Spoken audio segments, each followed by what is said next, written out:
कशा आहात विद्यार्थी मित्रांनो, कसा चालू आहे अभ्यास? तर युनिव्हर्सल कोचिंग इन्स्टिट्यूटच्या डिजिटल प्लॅटफॉर्ममध्ये आपलं सर्वांचं मनापासून स्वागत आहे. तर मित्रांनो, पूर्व उच्च प्राथमिक शिष्यवृत्ती परीक्षा इयत्ता 5वी जी 2026ला होणार आहे, आपली 22 फेब्रुवारी 2026ला जो पेपर होणार आहे, तर त्याच्यासारखा पेपर म्हणजे ऐकून घ्या, की तोच पेपर नाही, त्याच्यासारखा. म्हणजे ह्याच्यामध्ये काय होऊ शकते, की आकडेवारी बदलली होऊ शकते. म्हणजे कसं, की प्रश्न सेम अशा टाईप येणार. तिथं 17ने विभाज्य संख्या विचारली, विभाज्य नाही म्हणलं, तिथं 19ने विचारतील, 23ने विचारतील, आकडेवारीमध्ये बदल असेल. अशा टाईपचेच प्रश्न येतात. म्हणजे अशा प्रश्नांची आपल्याला वारंवार प्रॅक्टिस करणे आणि ही प्रॅक्टिस केल्यानंतर आपल्याला तो पेपर कसा जाणार आहे, सोपा जाणार आहे. तर मी मागं म्हणल्याप्रमाणे, की हा त्याचा पार्ट 2 आहे. पार्ट 1 आपण अपलोड केलेला आहे. त्याची लिंक मी इथे देतो. डिस्क्रिप्शन बॉक्समध्ये बघा पार्ट 1. तर हा आहे पार्ट 2. ह्या पार्ट 2 मध्ये काय काय असेल, तर ह्यामध्ये 51 पासून पुढचे सगळे प्रश्न असतील. ते कसे सोडवायचे, सोप्या मेथड काय आहेत, सरळ व्याजाचे गणित असू द्या, काही असू द्या, एकदम इझिएस्ट वेने आपण ते सॉल्व्ह करणार आहोत.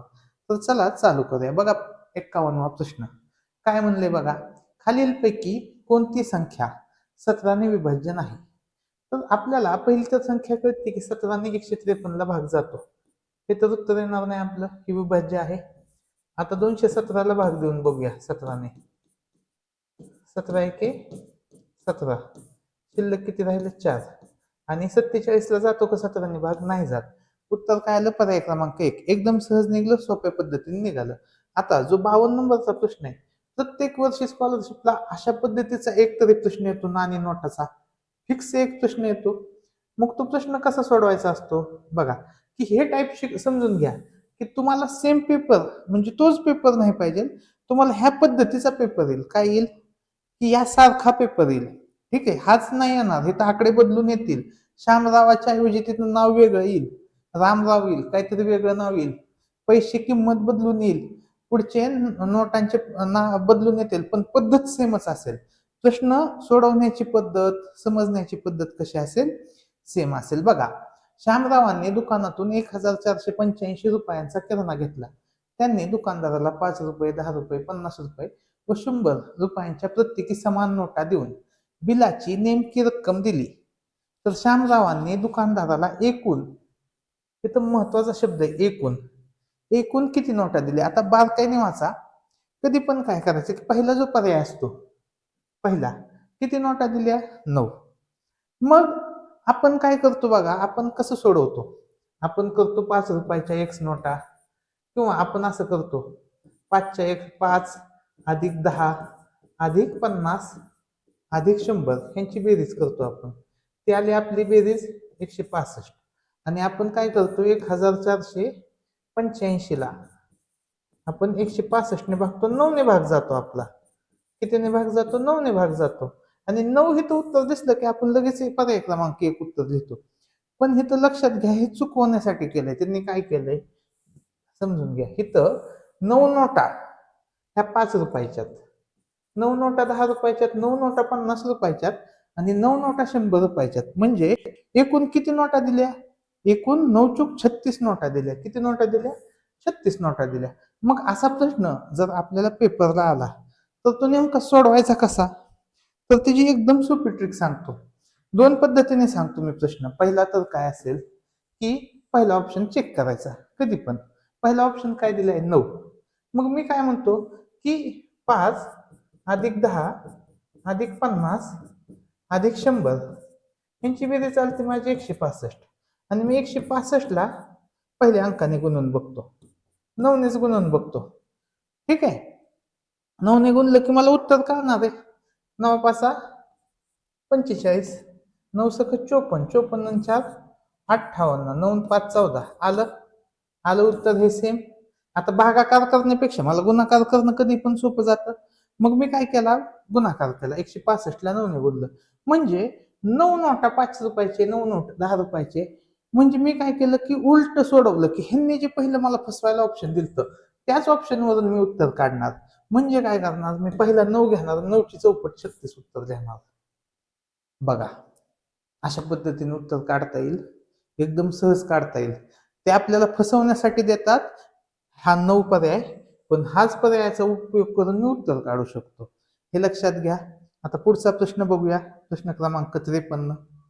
बघा, एका संख्येला 25 ने भागल्यास 26 भागाकार येतो व बाकी दोन उरते. जर त्या संख्येला 30 ने भागल्यास भागाकार व बाकी अनुक्रमे किती असेल?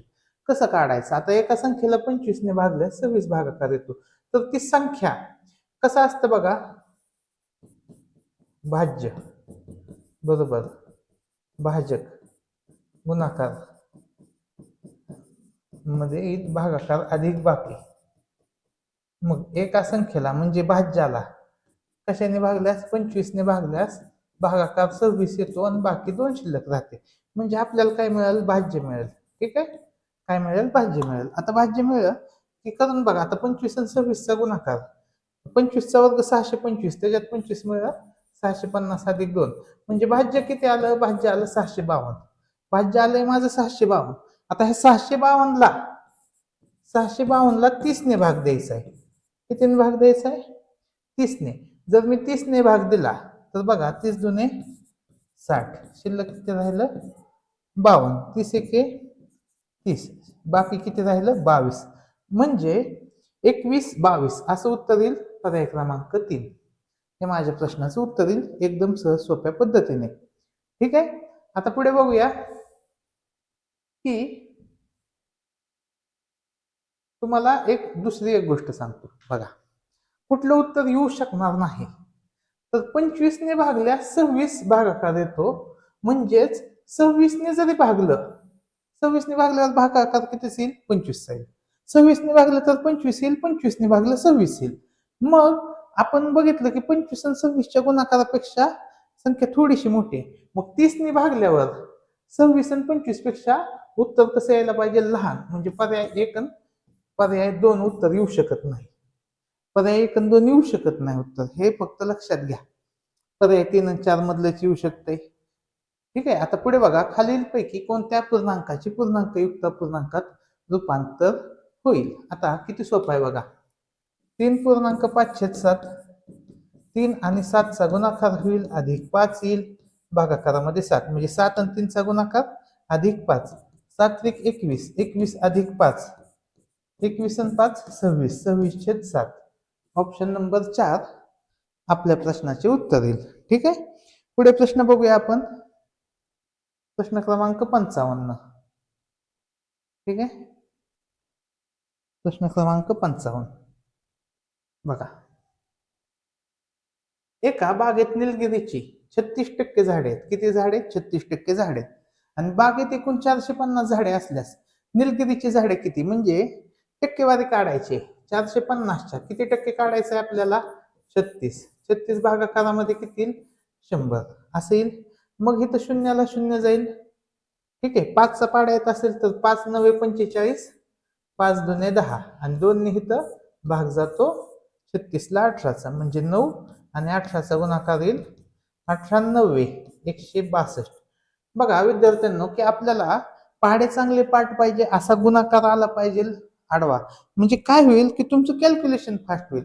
जर तुम्ही असं करत बसले 450 आणि 36चा गुणाकार केला आणि मग 100 ने भागलं तरी चालेल. ज्यांना आहे ना ही स्टेप कळली नाही, ज्यांना ही स्टेप कळली नाही, त्यांनी असं सोडवा. 450 आणि 36चा गुणाकार करा. बघा, 6 0 0, 6 5 30, 6 चोक 24 आणि 3 27 असं येईल. 3 0 0, 3 5 15, 3 चोक 12 आणि 13, 0 0 7 आणि 5 12 हात चालय. किती आलं? 162. त्याच्यावर 2 शून्य. भागाकारामध्ये काय करायचं? 0. 2 शून्य द्यायचे, 2 शून्य काढायचे. उत्तर किती आलं? 162. असं सहज सोप्या पद्धतीने तुम्ही सॉल्व्ह करू शकता, जर तुम्हाला ती मेथड नसेल समजली तर. आता पुढे बघा 56. वर्तुळाच्या सर्वात मोठ्या जीवेची लांबी 15 सेंटीमीटर आहे. सर्वात मोठी जीवा काय असते? सर्वात मोठी जीवा म्हणजे काय असते? व्यास असते. व्यास असतो 15 सेंटीमीटर. मग त्रिज्या काय असते? त्रिज्या असते व्यासाच्या निम्मी. व्यासाच्या काय असते? निम्मी असते त्रिज्या, आहे की नाही? व्यास किती? 15. 15ला 15च्या निम्म काय येतं? 7.5 सेंटीमीटर. पर्याय क्रमांक 2 आपल्या प्रश्नाचे उत्तर येईल. बघा, प्रश्न क्रमांक 57. आता हाच प्रश्न तुम्ही जर मंथनचा पेपर बघितला आता 1 तारखेला झालेला, अशाच पद्धतीचे प्रश्न आहेत. विभाजकच विचारलेत. 60 या संख्येचे एकूण विभाजक हे 75 या संख्येच्या एकूण विभाजकापैकी कितीने जास्त अथवा कमी आहेत, कसं काढायचं असतं. आता पहिली मेथड तर काय, कसं काढायचं, तर 60 ला कशाने भाग जातो, 1 ने 60 ने. परत 60 ला 1 नंतर कोणत्या संख्येने भाग जातो, 2 ने जातो, 2 ने जातो, 20 त्रिक 60. परत 3 ने भाग जातो का 60 ला, जातो, 20 त्रिक 60, 30 दुने 60, 20 त्रिक 60. 4 ने भाग जातो, 15 चौक 60. 5 ने भाग जातो, 12 पंचे 60. 6 ने भाग जातो, 10 सक्क 60. 7 ने भाग जातो का, नाही जात. 8 ने नाही जात. 9 ने नाही जात. 10 ने 10 सक्क 60. मग आता मी जर बघितलं तर इथं काय झालंय, इथं 6 10 आहे आणि इथं 10 6 आहे. मग इथं काय करायचं, ही असं रिपीट आलं की आपण बास करायचं, भागाकार द्यायचा बंद करायचं, म्हणजे भाग घालवायचा बंद करायचं आणि एवढंच मोजायचं. आता बघा किती विभाजक आले, 1 2 3 4 5 6 7 8 9 10 11 12. म्हणजे 60 चे एकूण किती विभाजक आहेत, 12. आता 75 चे किती विभाजक आहेत ते बघूया आपण. बघा हे मी इरेज करतोय. 75, आता 75 ला कशाने भाग जातो, 1 आणि 75 ने. 2 ने जातो का 75 ला भाग, नाही. 3 ने जातो, जातो, 25 त्रिक 75. 4 ने जातो, नाही जाणार. 5 ने जाईल, 5 ने जाईल, 15 5 75. 6 ने जात नाही, 7 ने जात नाही, 8 ने जात नाही, 9 ने जात नाही, 10 ने जात नाही, 11 ने नाही जात, 12 ने जातो का, नाही. 13 ने नाही, 14 ने नाही, 15 5 75. म्हणजे हे तर काय झाले, रिपीट झाले हे. म्हणजे हितपर्यंत हे कॅन्सल करायचं आणि फक्त वरचेच मोजायचे. आता मोजा, 1 2 3 4 5 6. म्हणजे हे जे एकूण विभाजक किती आहेत, 6. म्हणजे 60 चे विभाजक हे 6 ने जास्त आहेत. 6 ने काय आहेत, जास्त आहेत. तर 57चं उत्तर काय येईल, पर्याय क्रमांक 2. हे प्रश्न समजून घ्या, अशा पद्धतीचेच प्रश्न येतात. तुम्ही मागचे पेपर पण बघा, मंथनचे पेपर बघा, तर अशा पद्धतीचेच प्रश्न तुम्हाला मिळून जातील. आता खाली दिलेल्या संख्यांच्या जोड्यापैकी सहमूळ संख्यांच्या जोड्या किती. सहमूळ संख्या म्हणजे त्यांच्यात एक शिवाय दुसऱ्या कशानेच भाग जात नाही. मग 21 22 सलग संख्या सहमूळ असतात. 17 19 सहमूळ आहे. आता 15 आणि 51 कितीने भाग जातो, याला 3 ने भाग जातो. 3 5 15, 17 त्रिक 51. म्हणजे ह्या सहमूळ आहेत का, नाहीत. पुढे बघा 16 आणि 61. आता 16 ची फोड केली तर 16 ला 4 ने भाग जातो. 8 1 2 4 8 16 ने भाग जातो. पण 61 मूळ संख्या आहे, तर ह्याला एक शिवाय दुसऱ्या कोणत्या संख्येने भाग जात नाही, 1 आणि 61. म्हणजे ही पण कसली आली, सहमूळ संख्याच आली. मग उत्तर काय येते बघा, 1 2 3 किती सहमूळ संख्या आहेत, तर ते आहेत 3. 58चं उत्तर काय येईल, पर्याय क्रमांक 1. 59 बघूया.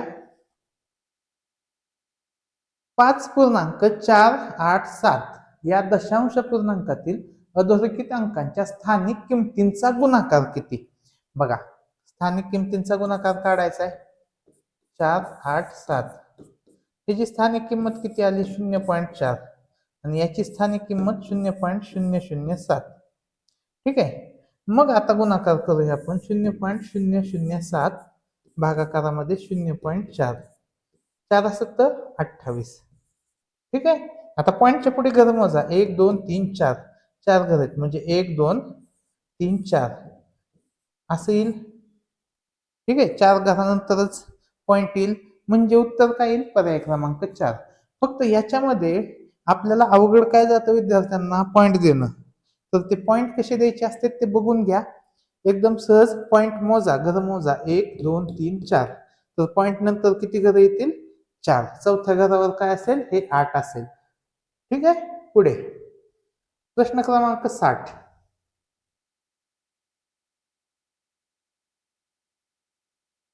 56 मीटर लांबीच्या दोरीचे 8 मीटरचा एक या प्रमाणात समान लांबीचे तुकडे करण्यासाठी दोरी किती ठिकाणी कापावी लागेल. आता बघा ही 56 मीटरची दोरी आहे आणि 8 मीटरचा एक तुकडा आहे. 8 8 8 बघा 24 24 32 40 48 56. बघा 8 1 8 8 2 16 8 1 24 8 चौक 32 8 45 8 7 48 8 7 56. म्हणजे ही 56 मीटरची दोरी आणि 8-8 मीटरचे आपण तुकडे केलेत. किती ठिकाणी कापावं लागलं? 1, 2, 3, 4, 5, 6. किती ठिकाणी कापावं लागलं? 6. विद्यार्थी काय करतात? तर 56 ला 8 ने भाग देतात. 8 7 56 म्हणतात आणि इथं 7 दिसलं की लगेच उत्तर लिहून टाकतात 7. तर हे चुकीचं आहे. हे तुम्हाला फसवण्यासाठी दिले. 7 तुम्हाला कशासाठी दिले? फसवण्यासाठी. तर 7 तुकडे होतील. 7 काय होतील? 7 तुकडे होतील. आपल्याला 7 तुकडे करण्यासाठी 7 तुकडे करण्यासाठी आपल्याला दोरी 6 ठिकाणी कापावं लागेल. लक्षात ठेवा, 6 ठिकाणी कापावी लागेल. ठीक आहे. मग मला सांगा, इथं प्रश्न बदलून आला. प्रश्न काय आला? इथं हे मी लिहिलं 64 किंवा आपण लिहूया 72. 72 मीटर लांबीच्या दोरीचे 8 मीटर एक याप्रमाणे समान लांबीचे तुकडे करण्यासाठी दोरी किती ठिकाणी कापावं लागेल? मग आपण काय करणार? 72 ला 8 ने भागणार. काय येणार उत्तर आपलं? 9. आणि मग जे 9 उत्तर येईल, तर आपलं उत्तर इथं पहिलाच पर्याय 9 असेल तर लिहायचा का? नाही. आपण काय लिहायचं? 9 वजा 1. 8 तुकडे करावे लागतील. 8 ठिकाणी कापावं लागेल. 8 काप. किती काप येतील? 8 काप. अशा पद्धतीने सोडवायचे असते. पुढे प्रश्न बघा, प्रश्न क्रमांक 61. 120 चे 15%. आता 120 गुणाकार 15/100 आणि बॉक्सला बॉक्स काढू. 12%, 12/100 असे येईल. आता काय करायचं की हा जो बॉक्स आहे, बॉक्सची किंमत काढायची मला. तर बॉक्स आहे तसाच ठेवा. आता 120 आहे, 15 आहे आणि 100 आहे. हे काय आहे? हे गुणाकारात आहे. हे उलटून गुणिले होईल. इकडे येईल 100 आणि भागाकारात येईल 12. तर हे लक्षात घ्या की कशा पद्धतीने त्याचं ट्रान्सफॉर्मेशन होतं. तर ह्या शून्याला शून्य जातील, 100 ला 100 जाईल, 12 ने ह्याला भाग जाईल, येईल 10. काय येईल? 10 आणि 15चा गुणाकार. 10 आणि 15चा गुणाकार किती आला? 150. पर्याय क्रमांक 4 आपल्या प्रश्नाचे उत्तर आले. ठीक आहे. आता 62 नंबरचा प्रश्न बघूया. बघा, सोबतच्या आकृतीत लघुकोनांची संख्या ही विशाल कोनापेक्षा कितीने जास्त आहे? असा हा 62 नंबरचा प्रश्न आहे. तर पहिल्यांदा लघुकोन मोजून घेऊ आपण. आपण नाव देऊ लघुकोनाला A, B, C, D. हे नाव देऊ. तर A, B, C, D हे चारही पण कसे आहेत? लघुकोन आहेत. परत A, B लघुकोन आहे, B, C लघुकोन आहे, परत C, D हा पण लघुकोन आहे. ठीक आहे. परत A B B C C D हे लघुकोन आहेत. त्यानंतर 3चा बघा, ए बी सी पण लघुकोन आहे. इथून इथून ही 90ची अशी लाईन येईल. तर ह्याच्या पुढचे जे काय आहेत लघुकोनच आहेत. मग ए बी सी लघुकोनच आहे. परत बी सी डी हा पण काय आहे? लघुकोनच आहे. मग किती आहेत बघा, हे 4, हे 3 आणि हे 2. 4 आणि 3 7 आणि 2 9. 9 काय आलेत? 9 लघुकोन आलेत. ठीक आहे. विशाल कोण किती आलाय? विशाल कोण हा एकच आहे. एकच आहे विशाल कोण. तुम्ही बघा, दुसरा विशाल कोण सापडत नाही. म्हणजे विशाल कोणापेक्षा कितीने संख्या जास्त आहे? 8 ने संख्या जास्त आहे. 9 वजा 1 उत्तर काय येईल? 8. आता इथंच हा प्रश्न काय येईल की लघुकोनांची संख्या ही विशाल कोनांच्या किती पट आहे? कितीने जास्त आहे? ह्याच्यापेक्षा जर असा प्रश्न विचारला, किती पट आहे? काय म्हणलं? किती पट आहे असा जर प्रश्न विचारला तर आपण काय करायचं की ह्या 9 ला 1 ने भागायचं. उत्तर काय येईल? 9. मग तिथं उत्तर येईल 9. किती पट म्हणलं तर, आणि कितीने जास्त म्हणलं तर 9 वजा 1 8. तर हे काय आला? हे आला फरक आणि ही आली पट. समजून घ्या. 63 नंबरचा प्रश्न, 13,500. 13,500 म्हणजे 12,750. हे आंतरराष्ट्रीय संख्येचिन्हात लिहायचंय. पर्याय क्रमांक 3 आपल्या प्रश्नाचे उत्तर येईल. आता पहिलाच पर्याय त्यांनी बघा कसा दिलाय. तर पहिला जो ऑप्शन असतो तो जास्तीत जास्त वेळा फसवण्यासाठी दिलेला असतो. ठीक आहे. पुढे बघा, 64 नंबरचा प्रश्न, 7.6/100 हा पूर्णांक दशांश पूर्णांकाच्या स्वरूपात कसा लिहाल? तर इथे येईल 7 आणि 6च्या खाली किती घर आहेत 2 म्हणजे 0. बघा पॉईंटच्या पुढे किती घर येतील 2 घर येतील म्हणजेच उत्तर काय येईल पर्याय क्रमांक 1. इथं पर्याय क्रमांक 1 करेक्ट आहे. प्रत्येक वेळेस पर्याय क्रमांक 1 चुकीचा नसतोय. फक्त आपण काय करायचं की 1 नंबरला जास्त फोकस करायचा. ठीक आहे. तिथं आपल्याला चुकवण्याचा प्रयत्न करतात म्हणून. आता 65 नंबर बघा. त्रिमितीय वस्तूची लांबी रुंदी उंची ही तीनही मापे मोजता येतात हे विधान योग्यच आहे. त्रिमितीय वस्तूच्या द्विमितीय आराखडा म्हणजे त्या वस्तूची घडण हे पण योग्य आहे. सर्व त्रिमितीय वस्तू सर्व बाजूंनी सारख्या दिसतात. तर सर्व बाजूनी सारख्या दिसतील का? तर सर्व बाजूनी सारख्या दिसणार नाहीत. मग हे चुकीचं आहे. आता सर्व त्रिमितीय वस्तू म्हणजे कोणत्या कोणत्या तुम्हाला मी दाखवतो. त्रिमितीय वस्तू आता हा कोण आहे ही त्रिमितीय आहे. आता वरून कसा दिसेल त्रिकोणासारखा पण खालून वेगळाच दिसेल वर्तुळ दिसेल. ठीक आहे. आता ही बघा ही पिरॅमिड आहे वरून वेगळा दिसेल खालून वेगळा दिसेल. आता हा काय सिलेंडर आहे मी इकडून बघितला बघा इकडून बघितला तर मला वेगळा दिसेल वरून बघितला वेगळा दिसेल प्रत्येक ठिकाणी काय होईल वेगळा दिसेल म्हणजे सर्व त्रिमितीय वस्तू सर्व बाजूंनी सारख्या दिसत नसतात.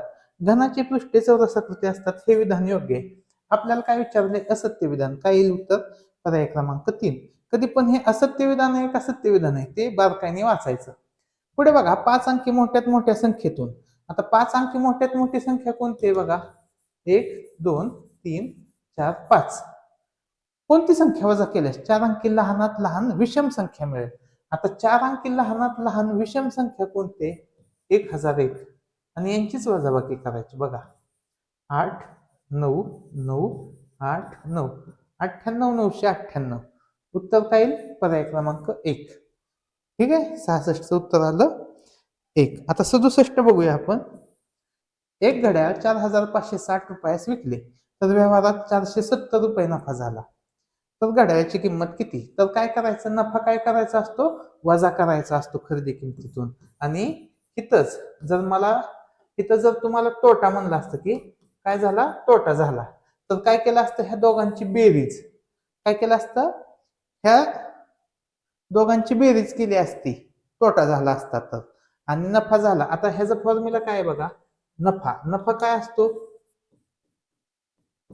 विक्री किंमत वजा खरेदी किंमत आणि तोटा काय असतो खरेदी किंमत वजा विक्री किंमत. तर हे दोन फॉर्म्युले बघा महत्वाचे आहेत लक्षात ठेवा. मग इथं काय झालंय नफा मग नफा किती आहे 470 रुपये. विक्री किंमत किती आहे विक्री किंमत आहे 4560 आणि इथं खरेदी किंमत आपल्याला शोधायची. मग खरेदी किंमत ही वजा आहे इकडे गेल्यावर काय होईल अधिक होईल. मग इथे येईल खरेदी किंमत बरोबर इथं काय येईल 4560 हे अधिक आहे इकडे जाऊन काय होईल वजा होईल 470. मग मगाशी मी जे सांगितलं की ह्यांची काय होत असते वजाबाकी तर करून घ्या वजाबाकी बघा ह्याच्यातून 470 जाईल 0904 4090 रुपये त्याची काय असेल खरेदी असेल. 67चं उत्तर येईल पर्याय क्रमांक 3. 68 नंबर बघा आता सोपा प्रश्न आहे 1 तास. 1 तास म्हणजे 60 मिनिटं आणि एका मिनिटात असतात 60 सेकंद म्हणजे एका तासात असतात 3600 सेकंद बरोबर. आता 22 मिनिटे 22 चा गुणाकार कोणाशी करावा लागेल 60शी 22 सक 132 1320 आलं हे अधिक 15 सेकंद इथं आलं हे 15 करा बेरीज ह्याची 5 3 9 4 4935 पर्याय क्रमांक 2 आपल्या प्रश्नाची उत्तर येईल. पुढील प्रश्न बघूया प्रश्न क्रमांक 69. हे सगळे महत्वाचे प्रश्न चालू आहेत बघा 58,721 मधील दशक स्थानच्या अंकाची स्थानिक किंमत किती आहे. दशक स्थानच्या अंकाची स्थानिक किंमत आहे 20. हजार स्थानच्या अंकाच्या स्थानिक किमतीच्या हजार स्थानचा अंक किती आहे 800. 800चे किती पट आहे मग काय लिहायचं 800 नाही सॉरी 8000 8000च्या किती पट आहे. तर जी पहिली संख्या म्हणलंय ती वरती लिहायचं जी दुसरी संख्या म्हणलंय ते काय लिहायचं असतंय, खाली लिहायचं असतंय. मग इथं शून्याला शून्य जाईल, 2 ने 800 ला भाग दिला तर काय येईल, 400. 1/400 म्हणजे पर्याय क्रमांक 2 आपल्या प्रश्नाचे उत्तर येईल. प्रश्न क्रमांक 70. ठीक आहे. 54,718 मधील अधोरेखित अंकांच्या दर्शनी किमतीचा गुणाकार किती? आता कसली किंमत म्हणलंय, दर्शनी किंमत. दर्शनी आता हे तर लय बारकाने वाचायचं, लयच बारकाईने. विद्यार्थी काय करतात, बारकाईने वाचत नाही. हे तर म्हणते स्थानिक किंमत. मग स्थानिक किंमत म्हणलं किती आलं उत्तर त्यांचं पहिलं, 50,000 आणि हे तर आलं 10. लगेच पर्याय 2 उत्तर देतील, चुकणार. मग इथं दर्शनी किंमत किती आहे, ह्याची दर्शनी किंमत 5 आणि 1 ची दर्शनी किंमत 1. 5 1 5. उत्तर काय येईल, पर्याय क्रमांक 1. इतका सोपा प्रश्न आहे, फक्त आपल्या नजर चुकीमुळे असे प्रश्न चुकू शकतात. त्याच्यामुळं असा प्रश्न आला की पहिल्यांदा असं बॉक्स करा की लगेच समजेल तुम्हाला की माझं उत्तर काय येईल. आता 71 बघा, खालीलपैकी कोणते परस्पर रूपांतर चुकीचे आहे. आता हा प्रश्न जर सोडवायचा असेल तर कधी पण लक्षात घ्या की टेबल करणे सगळ्यात सेफ. टेबल केला की प्रश्न चुकत नाही. काय आहे table, kilo, hecto, deca, metre, deci, centi, millimetre. ठीक आहे. आता इथं 7 येईल, इथं 3 येईल, इथं 5. 537 मीटर म्हणजेच काय येईल, 5.37 हेक्टोमीटर. हे योग्य आहे. बघा 5 नंतर हेक्टो म्हणल्यावर काय होईल, हेक्टोच्या नंतर पॉईंट द्यायचा असतो. हे करेक्ट आहे. आता 2 नंबर बघा, 23.5 डेसिमीटर. इथे एक स्थानचा काय अंक आला, 3. मग 3 कुठे येईल, डेसीला. 2 कुठे येईल, मीटरला. आणि 5 कुठे येईल, सेंटीला. म्हणजे बघा सेंटी म्हणलं तर सेंटीच्या पुढे पॉईंट जाईल आणि पुढचे पॉईंटच्या पुढचे घर किती आलं, 235. हे पण योग्य आहे. आता पुढे बघा, 35 डेकामीटर. आता डेका इथं 5 येईल, इथं 3 येईल. हे झालं 35 डेकामीटर. आता किलोमीटर मध्ये करायचं तर ह्याच्यानंतर पॉईंट येतो, म्हणजे हे पण काय आहे, योग्यच आहे. आता पुढे बघा, एकक स्थानचा अंक कुठे येईल, सेंटीवर. 5 इथे येईल, त्याच्यानंतर येईल 2 7 5. मग इथं बघितलं तर डेका, डेका कुठे बघा, इथं डेका नंतर पॉईंट येईल, म्हणजे 5.725 येईल. तर इथं 57.25 केलं, हे चुकीचं आहे आणि आपल्याला चुकीचं विचारलंय. पर्याय क्रमांक 4 आपल्या प्रश्नाचे उत्तर येईल. प्रश्न क्रमांक 72 बघूया. 5 0 4 8 व 6 हे अंक प्रत्येकी एकदाच वापरून 8 ने निश्चेष भाग जाणारी 5 अंकी मोठ्यात मोठी संख्या कोणती. करत बसायचं नाही, पर्याय चेक करायचे. पर्याय चेक करायचे आणि मोठ्यात मोठी संख्या बघायची. मग बघायचं की ह्या 3 संख्यापैकी सगळ्यात मोठी संख्या कोणती. तर ही पहिली संख्या आहे, पहिली संख्या सगळ्यात मोठी आहे. मग ह्या संख्येमध्ये 540 ला भाग घालून बघायचा 8 ने. 8 सख 48, उरले किती, 6. 8 7 56. जातोय का भाग, नाही जात, म्हणजे हे उत्तर आहे का, नाही उत्तर. आता 504 ला भाग देऊ आपण. बघा 8 सख 48, उरले किती, 2 4. 8 त्रिक 24, किती आलं, 0. म्हणजे ह्या प्रश्नाचं उत्तर जर काढायची सोपी ट्रिक असेल तर सोपी ट्रिक काय असेल, ऑप्शन.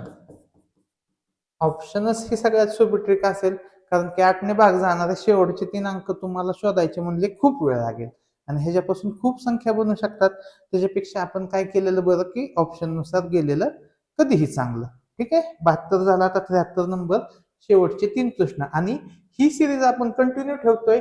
याच्यामध्ये मराठीचे लेक्चर येतील, बुद्धिमत्तेचे लेक्चर येतील, इंग्लिशचे येतील आणि गणिताचे येतील. तर सगळे हे व्हिडिओ आपण हे आपल्या युट्यूब चॅनलवर अपलोड करणार आहोत. तर तुमच्या जास्तीत जास्त मित्रांना हे व्हिडिओ शेअर करा. ठीक आहे. जास्तीत जास्त मित्रांपर्यंत हे व्हिडिओ शेअर करा. आणि विद्यार्थी मित्रांनो, की आपली ऑनलाईन पण बॅच आहे, हे पण लक्षात घ्या की तुम्ही ज्यावेळेस 7वी ला जाणार तर 7वी साठी पण आपली ऑनलाईन बॅच आहे, 4थी साठी पण आपली ऑनलाईन बॅच आहे. तर सध्या आपल्या सगळ्या बॅचेस चालू आहेत. 4थी ऑनलाईन चालू आहे, 7वी चालू आहे, नवोदयची बॅच चालू होईल, NMMS ची बॅच चालू होईल. म्हणजे जेवढ्या काय स्पर्धा परीक्षा आहेत 4थी पासून ते 10वी पर्यंत तर सगळ्या स्पर्धा परीक्षांची तयारी आपल्या क्लासमध्ये होते. तर बघा प्रश्न 73. रशीदने 37 रुपये प्रति किलोग्रॅम दराने 27 किलोग्रॅम साखर खरेदी केली. त्याने सर्व साखर 940 रुपयास विकली. तर त्याला किती रुपये नफा अथवा तोटा झाला? पहिल्यांदा काय करावं लागेल?